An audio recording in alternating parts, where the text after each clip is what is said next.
Y damos la más bienvenida a la temática de hoy, que es por qué es importante estimular las funciones cognitivas en niños y niñas con TSH. Nuestro invitado es el fonoaudiólogo Felipe Torres Morales. Felipe Torres Morales es magíster de funciones cognitivas de la Universidad Diego Portales y está ya más de la mitad de su doctorado en psicología en la Universidad Católica. Felipe tiene una amplia experiencia en esta temática, es quien habla y nos profundiza de esta temática, nuestro diploma de trastornos del habla en la infancia y adolescencia, pero ahora hemos querido extraer una pequeña partecita de eso en compartirlo con ustedes, ¿ya? Así que Felipe, por favor, pongámonos al día y no los hagamos esperar más. Te voy a hacer una pregunta así directa y amplia, porque así le pusimos a este live. ¿Por qué es importante considerar las funciones cognitivas en el abordaje? Pero antes te voy a comentar que de hecho surgió la pregunta de qué es TCH. No sé si quisieras primero englobarlo un poquito más general antes de entrar a explicarnos exactamente por qué. Sí, bueno, me voy a tomar muy cortos segundos para primero agradecer la invitación a esta instancia. La tecnología, sobre todo esto de las redes sociales, es un tema que los que me conocen saben que no se me da mucho, me cuesta esto de este tipo de transmisión, entonces también seguramente por eso nos costó la conexión, así que ahí mis disculpas por la demora y la espera a todos, a todas los que nos están escuchando y a ti también, Daniela, y gracias por la espera y eso, ya, eso era lo primero que quería decir porque sé que estuvieron un ratito esperando, pero créanme que yo estaba ahí por el otro lado también nerviosa y tratando de entrar a la hora y no hacerlos esperar, ¿ya? Así que las disculpas de eso y bueno, vamos al tema, como dices tú, ¿qué es el TCH? Como para empezar con eso, el TCH es la sigla que se usa para describir los trastornos de los sonidos del habla, que es una nomenclatura que se utiliza hace algún tiempo, ¿cierto?, en español y que en general se puede hay que encontrar otros sinónimos también para esto, pero en términos generales, si tomamos de las clasificaciones más conocidas, el TCH, que es el trastorno de los sonidos del habla, engloba lo que conocemos como trastorno articulatorio o lo que conocíamos como dislalias, y también engloba lo que conocemos como trastorno fonológico. Entonces, en el fondo vamos a hablar de cómo estas, ¿cierto?, las funciones cognitivas son o no son importantes, y esa es un poco la reflexión en el contexto de los niños con estos trastornos de los sonidos del habla, que son estas dificultades articulatorias y de dificultades fonológicas. Súper. Eh, Felipe, ¿y por qué habría que considerar evaluar funciones cognitivas en estos niños, en todos o en solo los que tendrían algo articulatorio, algo fonológico o articulatorio también? ¿Hay que hacerlo en todos? ¿Por qué habría que considerarlo?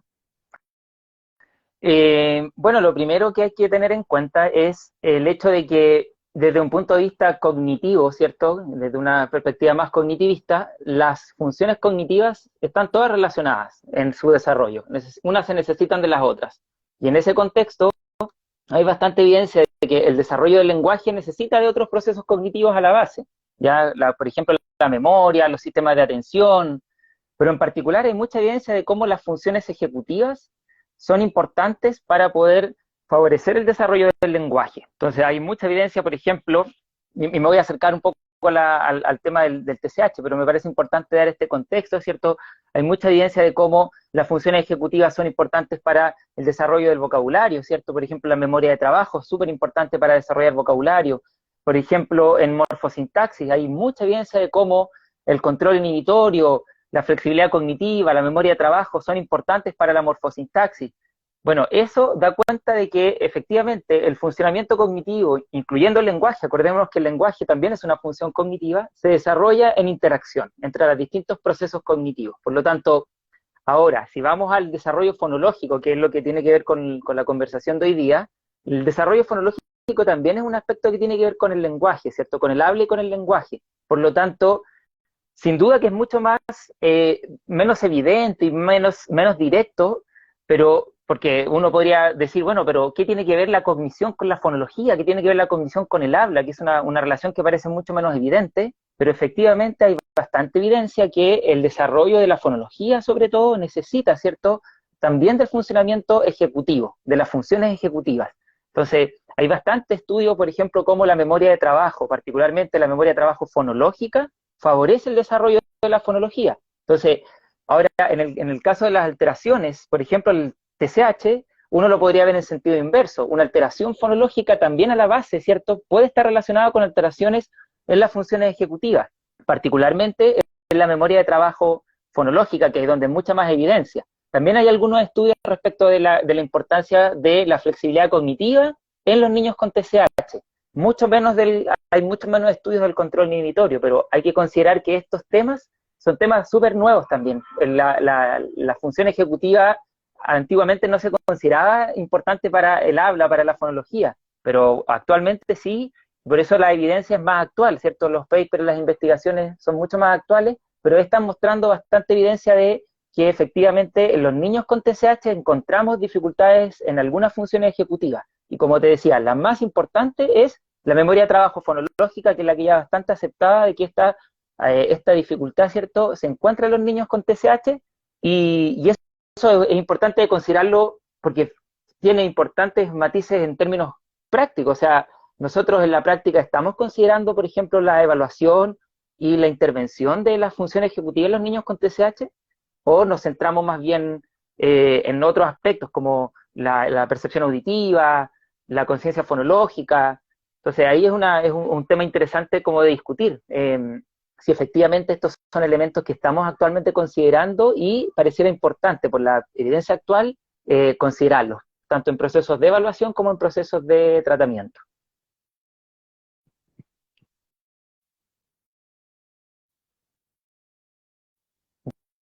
Dani, te dejé de escuchar la voz. Ahí sí, ya. Ahí sí. Felipe, entonces tú nos estás contando que tenemos un niño o una niña con un TSH, bueno, que este puede ser articulatorio, que evaluar funciones cognitivas en ambos tipos de niños, en ambos tipos de TSH, ¿sí?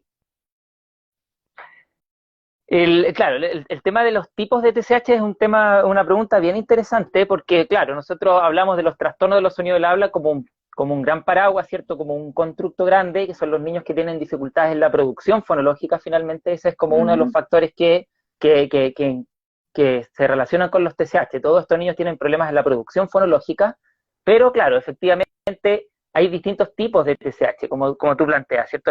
Hay niños, por ejemplo, desde la nomenclatura del DSM-5, están los trastornos articulatorios, los trastornos fonológicos, y la evidencia apunta sobre todo que las funciones ejecutivas están alteradas en los niños con trastornos fonológicos. Hay mucha evidencia sobre eso, mucha menos evidencia sobre los trastornos articulatorios. Y de hecho esa es una pregunta empírica que podría motivar perfectamente una investigación. Sería ver, ¿cierto?, con mayor poder medir las funciones cognitivas y en particular las ejecutivas en niños con trastorno articulatorio, que solo tengan trastornos articulatorios. Ya hay muy poca evidencia al respecto y los pocos papers que hay sobre esto, hay algunos que han encontrado, por ejemplo, que los niños con trastornos articulatorios, por ejemplo, el típico niño que tiene dificultades para producir un fonema como la R, por ejemplo, la L, la vibrante múltiple, la simple, podrían tener algunas alteraciones en la memoria de trabajo también asociada a esto, y sobre todo tiene que ver con aprendizaje como de esquemas motores, ¿ya? Y también hay algunos estudios que muestran que los niños con trastornos articulatorios tendrían dificultades en la memoria procedural, que tiene que ver finalmente con aprender ciertos esquemas de manera automática. El habla sería un esquema que de alguna manera se guarda, ¿cierto?, en la memoria procedural y como que habría una dificultad en ese sentido que podría estar relacionado con los trastornos articulatorios. Pero como digo, hay mucho menos evidencia, en general esto apunta a los niños con trastornos fonológicos si lo vemos desde ese paradigma. Ahora, no nos olvidemos que hay también otras clasificaciones, ya esa no es la única. Por ejemplo, Bárbara Dut ha planteado una clasificación que diría yo que de las más usadas en el mundo, que existen distintos tipos de TSH. Los TSH, por ejemplo, hablamos del retraso fonológico, sería un TSH, en donde los niños tienen características similares a los niños más chicos, hablan como niños más chicos, y también hay otro tipo de TSH bajo esta nomenclatura de Bárbara Dut, en donde donde está el TSH que presentan errores atípicos, es decir, los errores que muestran los niños con este tipo de TSH, el TSH atípico, son errores que no se encuentran en niños más chicos. Y la evidencia de esta nomenclatura muestra que es ese tipo de TSH, el TSH que tiene dificultades atípicas, es donde tienen mayores problemas en funciones ejecutivas. No así los que tienen un retraso, es decir, que hablan como niños más pequeños. Entonces, en el fondo, en base a tu pregunta, hay que considerar el tipo. Hay tipos de TSH que, en donde hay más dificultades en las funciones ejecutivas. Y aparentemente también tiene que ver con la severidad. Mientras más severo el TSH, mientras más errores en la producción fonológica, más probabilidad de encontrar alteraciones en las funciones ejecutivas. ¿Ya? Esa es como, en general, la evidencia. Nosotros tenemos también un estudio con un grupo de investigación, el año 2020 se publicó un paper en un journal que es el Journal of Communication Disorder, donde nosotros mostramos en población chilena que los niños con trastorno de los sonidos del habla, del tipo fonológico, mientras más procesos fonológicos tengan los niños, mientras más procesos fonológicos, es mucho más probable encontrar a la base problemas de memoria de trabajo. Si se quiere, lo podemos ver al revés. Mientras más problemas de memoria de trabajo, más probabilidades de que ese niño tenga o esa niña tenga más procesos fonológicos de simplificación en sus producciones. Por lo tanto, ahí podemos encontrar una relación con los tipos de TSH, pero también con la severidad del TSH. Ah, perfecto. Tú has mencionado algunas cosas entre medio, cuando hablamos, porque la primera pregunta que te dije fue ¿por qué es importante estimular las funciones cognitivas en niños y niñas con TSH? Y me empezaste a hablar de memoria de trabajo, escuchamos también ahí funciones ejecutivas. Entonces, cuando hablamos de funciones cognitivas, en realidad es como un mar súper amplio. ¿Estás pensando en algunas funciones cognitivas que podrían ser más importantes o más relevantes evaluar en estos niños y niñas que otras? Claro, claro. En general, dentro de todo el abanico de funciones cognitivas, que tenemos memoria, atención, funciones ejecutivas, etcétera, las que están más alteradas y las que más han estudiado en niños con TSH son las funciones ejecutivas, particularmente. Y dentro de las funciones ejecutivas, las que se han visto que tienen mayor dificultad en los niños con TSH son la flexibilidad cognitiva por una parte, pero por sobre todo la memoria de trabajo fonológica, es decir, aquella que te permite manipular información verbal, ¿ya? Por lo tanto, claro, uno podría decir, si yo tengo poco tiempo, como generalmente uno lo tiene en ámbitos más clínicos, ¿cierto? Y educativos, uno podría decir, me voy a centrar en la memoria de trabajo, verbal o fonológica, evaluarla y, si es necesario, ¿cierto?, intervenirla, y esto me va a generar un impacto en las dificultades fonológicas que tienen estos niños. Ya, perfecto. Mencionaste esto de las funciones ejecutivas, ¿cierto? Y hace un ratito dijiste que niños con otro tipo de alteraciones, como por ejemplo morfosintáctica o semánticas, tienen también alterada esta función ejecutiva. ¿Por qué en estos niños con TSH, si es que tienen alterada la función ejecutiva, por qué es solo el TSH? ¿No se debería ver el cuadro completo?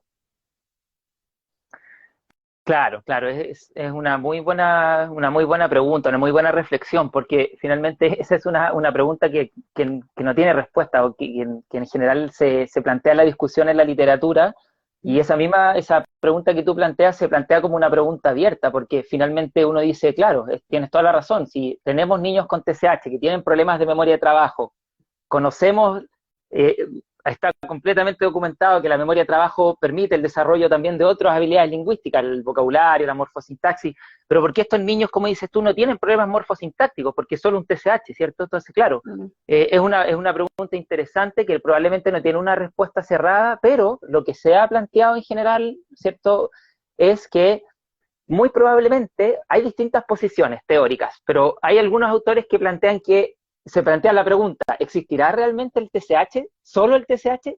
¿Habrá realmente? Quizás es una pregunta interesante que nos podríamos hacer todos en base a nuestra experiencia clínica. ¿Hemos encontrado en nuestra experiencia clínica niños y niñas que realmente tengan solo un TSH y que ese TSH no esté acompañado, por ejemplo, de un trastorno del desarrollo del lenguaje? Entonces, hay algunos autores que plantean que en realidad en la práctica no existen esos niños que tengan solo TSH y que más bien es un concepto más bien teórico. Pero también es una reflexión abierta, pero también hay otra corriente, ¿cierto?, teórica que plantea que efectivamente tiene que ver con el grado de severidad, es decir, mientras más severos sean tus problemas en las funciones ejecutivas, particularmente en la memoria de trabajo, más probabilidades hay de que aparezcan dificultades en los otros dominios lingüísticos, morfosintaxis, vocabulario. Por tanto, seguramente plantean algunos, dicen, los niños con TSH seguramente tienen algún problema en las funciones ejecutivas menos severo que los niños con TDL. Ahora, cuando los niños tienen TSH más TDL, más trastorno del desarrollo del lenguaje, las funciones ejecutivas están más alteradas todavía, que tienen muchas más alteraciones y empiezan a incorporar otras funciones ejecutivas, no solamente la memoria de trabajo. Entonces, probablemente tiene que ver con un tema de severidad, ¿cierto? Si es que respondo la pregunta, pero como digo, es un tema interesante de discutir. ¿Será que realmente existen estos niños? Eso sería lo que uno también se podría llegar a preguntar. Claro, preguntar incluso más atrás. Volver a hacerle la invitación a todos los que te están escuchando, de que si quieren hacer alguna pregunta o comentario, por supuesto, la hagan. Bueno, por ahí cuando te pregunté qué otras funciones podrían ser importantes, por acá nos ponen que la flexibilidad cognitiva, ¿sí? La flexibilidad cognitiva. Sí. Ha salido harto el tema de la memoria de trabajo verbal, ¿cierto? ¿Cómo evaluarías así la memoria de trabajo verbal? Porque hay pruebas de memoria de trabajo, pero que básicamente, o sea, de las más conocidas tienen que ver con dígitos, ¿no? En el caso de si quisieras indagar un poquito más en la verbal, ¿hay alguna prueba que exista que sea cortita o basta con una observación clínica, algo más resumido? ¿Cómo uno podría ver eso? Claro, la memoria de trabajo fonológica, ¿cierto? La memoria de trabajo fonológica, que casi siempre se utiliza como sinónimo de la memoria de trabajo verbal, pero en estricto rigor el concepto más utilizado es memoria de trabajo fonológica, y en ese modelo, que es como el modelo clásico de Baddeley, la memoria de trabajo fonológica tiene que ver con la información, con el manejo del material auditivo verbal. Ya hago esta diferencia para llegar a la pregunta que tú planteas, porque en estricto rigor uno podría evaluar la memoria de trabajo fonológica con pruebas auditivas y con pruebas verbales. Las pruebas verbales, por ejemplo, un buen ejemplo es la de dígitos que tú planteas, donde uno le plantea a los niños y a las niñas, ¿cierto? Para quienes no conocen esas pruebas, generalmente son con repetición de dígitos inversos. Entonces uno dice, por ejemplo, 3, 5, 7, ¿cómo sería al revés? Los niños tienen que decir 7, 5, 3, es decir, dígitos inversos. Esa es una tarea clásica para evaluar la memoria de trabajo fonológica, pero particularmente con información verbal. Pero uno podría hacer algo similar a eso, y de hecho existen pruebas que lo hacen solamente con información auditiva, ¿ya? Hay una prueba que se está actualmente estandarizando en Chile, que va a ser la primera prueba de funciones ejecutivas estandarizada para niños chilenos, que se llama Yellow Red, que es una prueba que está en formato tablet, que es una prueba que se estandarizó en CEDETI, en la Universidad Católica, y esta prueba está hecha para niños escolares y permite evaluar las distintas funciones ejecutivas, va a tener normas chilenas, pero ¿por qué me detengo en esta prueba? Porque esta prueba tiene, una de las gracias que tiene es que no ocupa información verbal, justamente porque los niños con trastorno del lenguaje o trastorno fonológico puede ser que esté interferido porque tienen problemas verbales. Entonces, ¿cómo evalúa la memoria de trabajo? Lo hace a través de sonidos. Entonces, van sonando cadenas de sonidos, por ejemplo, un sonido de una vaca, un sonido de un perro, un sonido de un gato, y te van apareciendo dibujitos de animales, y lo que tienen que hacer los niños es apretar en orden inverso los sonidos de cómo los escucharon. Es la misma lógica de los dígitos inversos, pero es el sonido inverso, es decir, estás evaluando la memoria de trabajo fonológica, pero con información auditiva, ¿ya?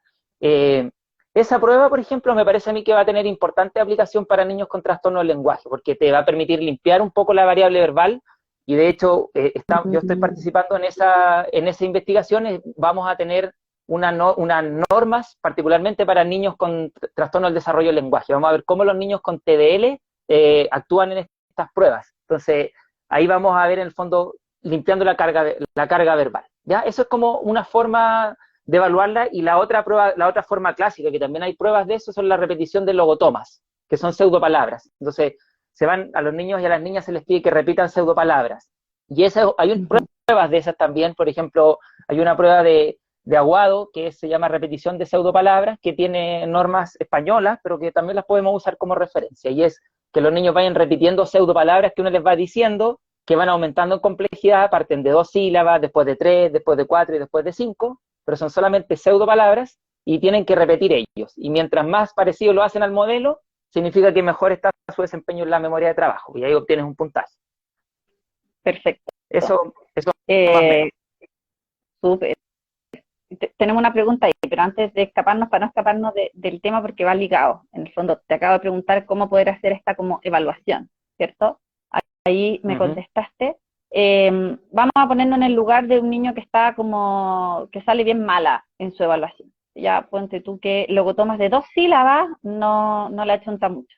Eh, Al momento de intervenirlo, cómo partir con niños que en el fondo tienen tan alterada la memoria de trabajo, porque claro, si es sensible de 4 sílabas, ponte tú el logotoma, yo pensaría, bueno, parto con logotomas de 3, ¿cierto? Y vamos avanzando. Pero si ya de 2 sílabas no lo hace correctamente, ¿qué tipo de apoyos se le pueden dar para no caer en esto de hazlo de nuevo, repítelo, sino de verdad irles haciendo una facilitación? Claro, lo primero que decir sobre eso es que voy a responder en base, ¿cierto?, a mi experiencia clínica sobre todo, porque desde la experiencia investigativa existe muy poco, ¿cierto?, sobre intervención de memoria de trabajo, es más, intervención de funciones ejecutivas en niños con trastorno del lenguaje. Existe muy poca evidencia, lo tengo muy fresco porque actualmente estoy haciendo una revisión sistemática sobre programas de intervención de memoria de trabajo en niños con trastornos del lenguaje, así de abierto, ni siquiera solo trastornos de los sonidos del habla, sino que trastornos de habla y del lenguaje, y encontramos hasta ayer que hicimos la última búsqueda solamente 4 papers que han estudiado la efectividad de un programa de intervención en memoria de trabajo en niños con trastorno del desarrollo del lenguaje. Ninguno de ellos lo ha probado el efecto que tiene intervenir la memoria de trabajo en niños con trastornos de los sonidos del habla. Estos son niños con trastornos del lenguaje en general, niños con TDL, por lo tanto, la evidencia que hay sobre eso es muy poco. Es un tema realmente que hay que sí o sí investigar porque hay muy poca evidencia de probar programas de intervención de memoria de trabajo, probar programas de funciones ejecutivas y ver cuáles son los efectos que tiene esto. En niños con trastorno del lenguaje hay muy poco. Por lo tanto, en términos generales, como te digo, la respuesta va a ser más orientada hacia mi experiencia clínica, cómo nosotros lo incorporamos en los programas de tratamiento, más que la evidencia, porque existe muy poco.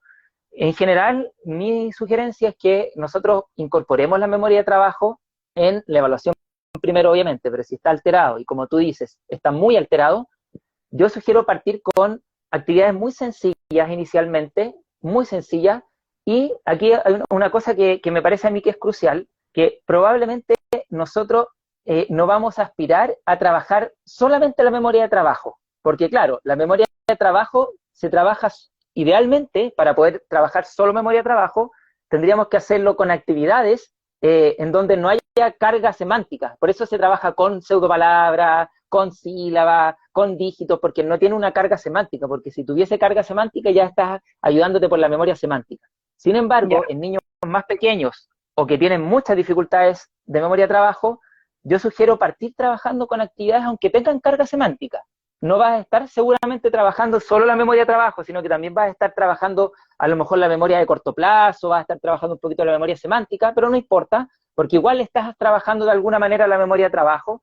Entonces, por ejemplo, que los niños vayan repitiendo a lo mejor palabras, ¿ya? Reales, pero ahí de pronto ir jugando a que inviertan que si tú le dices, por ejemplo, perro, gato, con unos monitos, luego lo tiene que decir de manera inversa. Entonces, de alguna manera empiezas a meter, ¿cierto?, la memoria de trabajo dentro de esa actividad de una manera no tan directa, pero te estás haciendo cargo de la memoria de trabajo porque igual las funciones cognitivas no están aisladas en el mundo, no las desarrollamos solas, lo mismo que decía al comienzo. Entonces, está bien, podemos trabajar actividades donde se estén interactuando unas con otras, pero sabemos que por ahí está la memoria de trabajo de alguna manera. Entonces, yo sugiero hacerlo de esa forma al comienzo, con actividades.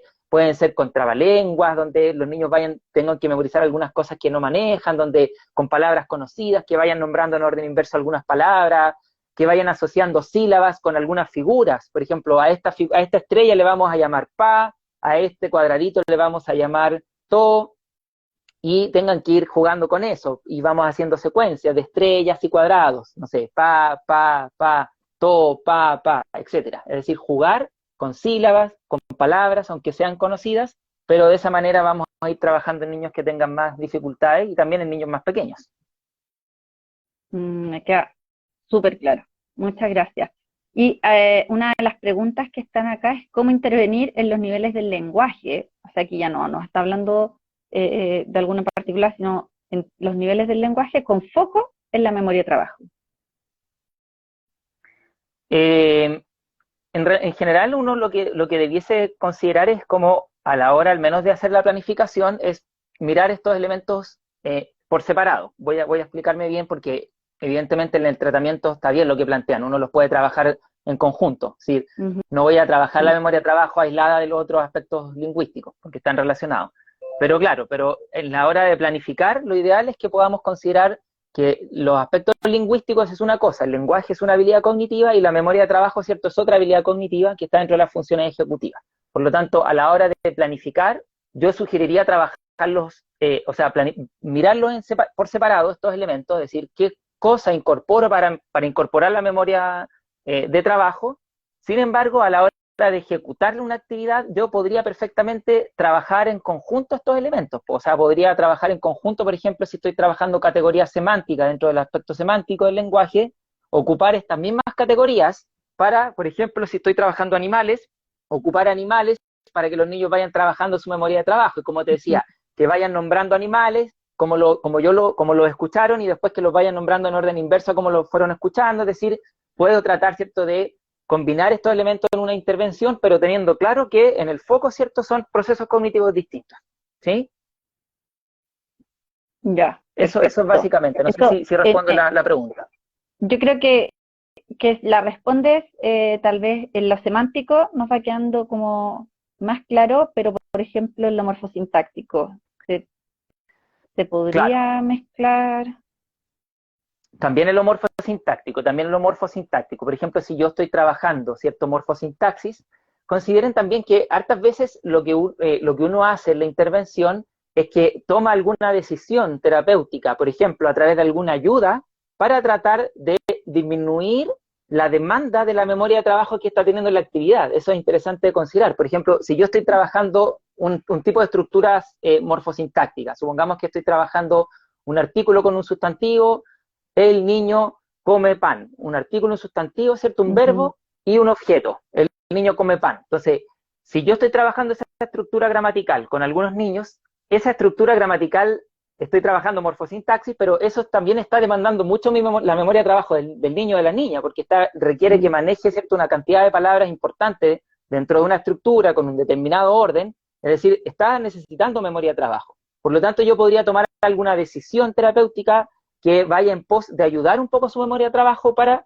estimularla, pero a la vez también tratar de acceder a lo morfosintáctico. Por ejemplo, podría tratar de ayudar con imágenes, que es lo que uno generalmente hace en la clínica, ¿cierto? Le vas poniendo imagen. Entonces, que es una palabra que para la memoria de trabajo es mucho más difícil porque es un artículo que no tiene una representación semántica, entonces necesito ocupar alguna estrategia. Entonces, ¿qué es lo que suele hacer uno? Lo que suele hacer es considerar algún pictograma, alguna imagen, algo que dé cuenta de ese artículo él. No sé, he visto algunos que hacen con un cuadradito azul. Entonces dicen, el cuadradito azul vamos a llamarle él. Entonces, de esa forma, ¿cierto?, estoy tratando de aterrizar un poco su memoria de trabajo y que no sea una información que sea tan mental, sino que le entrego un apoyo visual y de esa manera, ¿cierto?, voy ayudando a la memoria de trabajo en pos, en ese caso, de una estructura morfosintáctica, por ejemplo. Súper. Y desde lo fonológico podrían ser tal vez actividades de manipulación de sílaba o manipulación de fonema.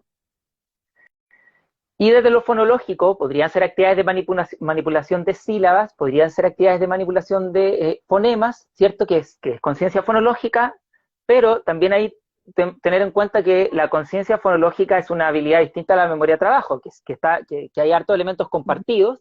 Por lo tanto, una de las cosas que yo también siempre sugiero es que muchas veces cuando uno está trabajando la conciencia fonológica, ¿cierto? Y va, por ejemplo, al reconocimiento sílaba medial, se ha estudiado que el reconocimiento sílaba medial en particular demanda mucha memoria de trabajo, más que la inicial y la final, porque necesitas aislar la primera y la última y quedarte con lo del medio, mucha memoria de trabajo fonológica. Entonces, muchas veces, cuando uno está haciendo la intervención, se queda pegado en esa actividad, y no puede sacar la medial, y no puede sacar la medial, y no puede sacar la medial. Entonces ahí lo que también uno podría hacer es, ¿cierto?, en paralelo a eso, hacer actividades de memoria de trabajo fonológica, como por ejemplo asociar sílabas a figuras, como decía, hacer alguna actividad que tenga que ver con la memoria de trabajo, y volver al tema de conciencia fonológica, y créanme que eso, ¿cierto?, después te va a facilitar el trabajo de la conciencia fonológica, aunque no la hayas seguido trabajando directamente, porque la dificultad que estaba ya a la base era el problema de memoria de trabajo, porque se relaciona mucho con la conciencia fonológica. Entonces, podemos Mm, ir haciendo un juego en paralelo de alguna manera, o sea, como vamos trabajando alguna idea lingüística o psicolingüística como la habilidad metalingüística y en paralelo podemos ir incorporando alguna habilidad de memoria de trabajo, una tarea y vamos haciendo un juego en el fondo para favorecer estas interacciones entre lenguaje y otras funciones cognitivas. súper, súper. Em, Felipe, bueno, nos has hablado algunas consideraciones en la clínica. Yo creo que varias de quienes están acá escuchando también son clínicos, están atendiendo niños y nos han mencionado como que hay cosas pendientes, ¿cierto? Que esta área está poco desarrollado. ¿Qué nos podrías decir como de la investigación en esta temática que tal vez todavía esté el debe como temas que podríamos estar motivando ahora a clínicos como que se entusiasmen que de temáticas de esto? La verdad es que hay bastante por hacer, ¿ah? En este tema, como yo planteaba, en las funciones ejecutivas en niños con trastornos del desarrollo del lenguaje, en niños con TDL hay bastante, pero la función ejecutiva, en particular en niños con trastornos de los sonidos del habla, hay muy poca información, y sobre todo si queremos ahondar en temas mucho más específicos como trastornos articulatorios. Yo creo que ahí falta un trabajo interesante, descriptivo primero, ¿cierto?, de ver cómo esto se comporta en los niños con trastornos articulatorios y también niños con trastornos fonológicos, cómo se comportan en cuanto a sus funciones ejecutivas. Falta hacer una buena exploración ahí, ¿cierto?, mucho más profunda, que nos va a permitir tener un panorama más claro, pero sobre todo diría yo que actualmente todo apunta, ¿cierto?, que lo ideal es poder hacer estudios de intervención, estudios de tratamiento, es decir, ya directamente entrar a un estudio en donde tú trabajes las funciones ejecutivas, haga un programa de intervención de funciones ejecutivas, por ejemplo, particularmente memoria de trabajo, y medir qué efecto tiene esto en el lenguaje, o qué efecto tiene esto en la fonología, o qué efecto tienen las habilidades articulatorias. Yo creo que esa es la mejor manera en términos de investigación de poder zanjar, ¿cierto?, la discusión y decir, bueno, nosotros lo vamos a probar en un estudio experimental, vamos a intervenir las funciones y vamos a ver en el tiempo qué efectos genera esto en el desarrollo de la habilidad lingüística. Y de verdad que estudios experimentales existen muy pocos sobre esta temática y por tanto cualquier investigación que podamos hacer en ese sentido va a ser sin duda un aporte súper importante. En ese sentido, recomendaría, y así hablando de lo que es investigación, partir con estos programas más experimentales en memoria de trabajo, antes de irnos a otra función. ¿Sí? Claro, yo aconsejaría partir en alguna función ejecutiva, y particularmente la memoria de trabajo, y tratar, ¿cierto?, de elegir alguna habilidad lingüística o de habla, porque es difícil abarcarlas todas. Entonces, por ejemplo, quiero medir el efecto de un programa de intervención de memoria de trabajo en el vocabulario.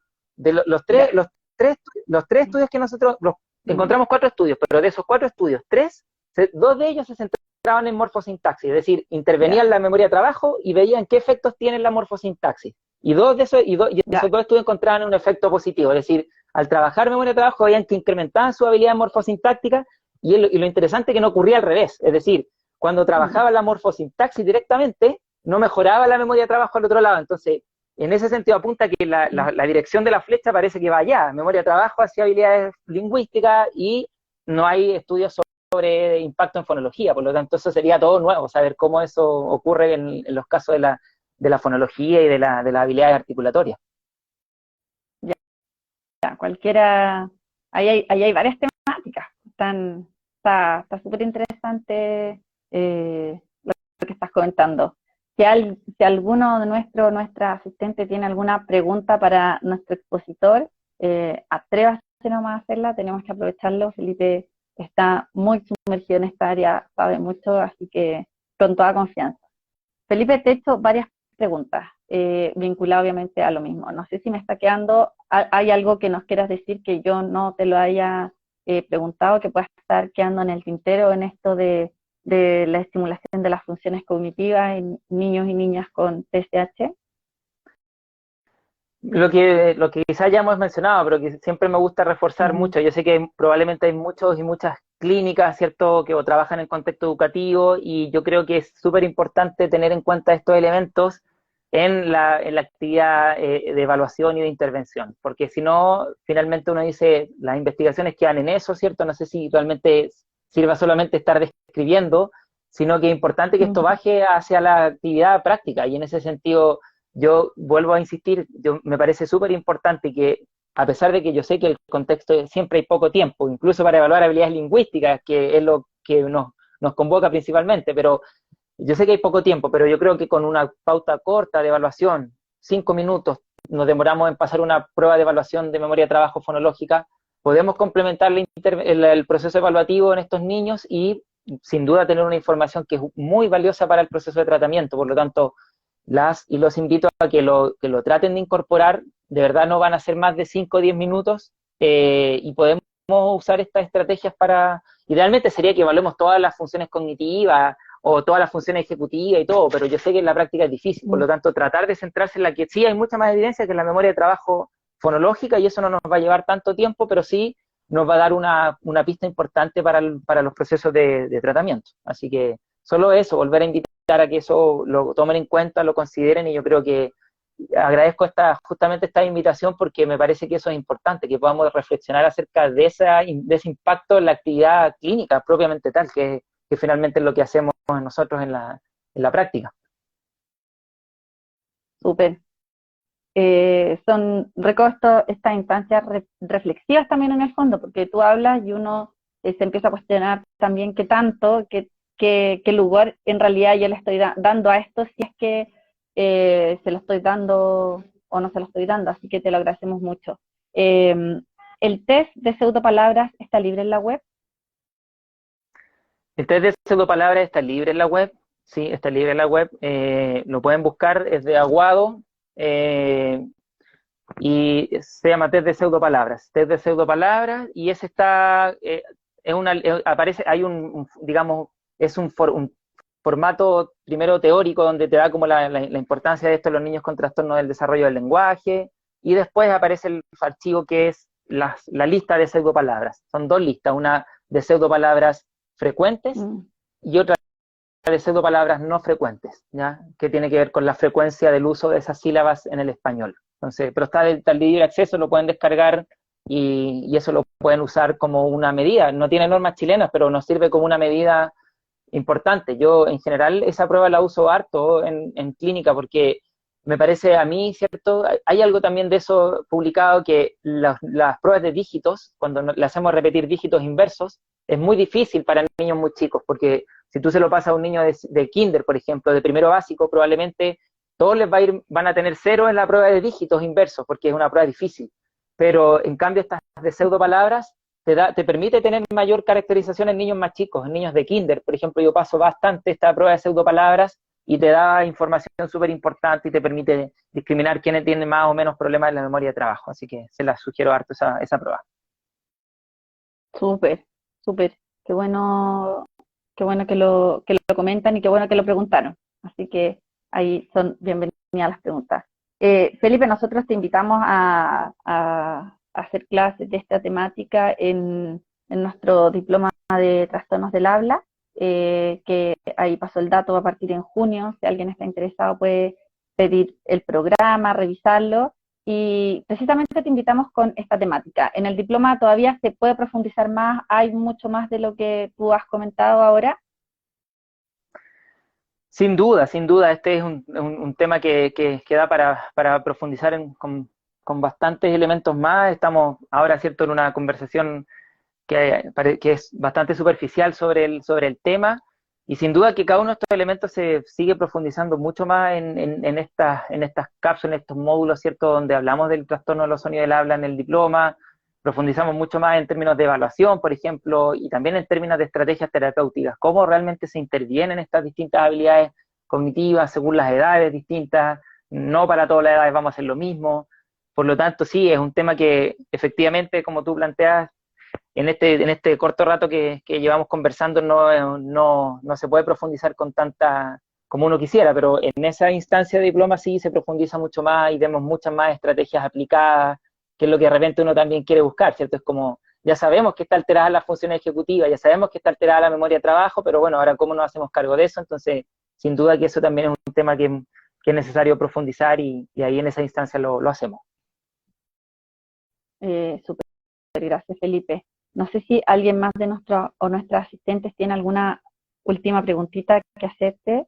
Ahí al entrar Felipe Torres echa toda la culpa, que él no es tecnológico, pero dejan de saber que yo tampoco lo soy, así que en alguna parte estuvo que yo tengo mis dudas si fue solo Felipe, ¿ah? Yo tengo mis dudas.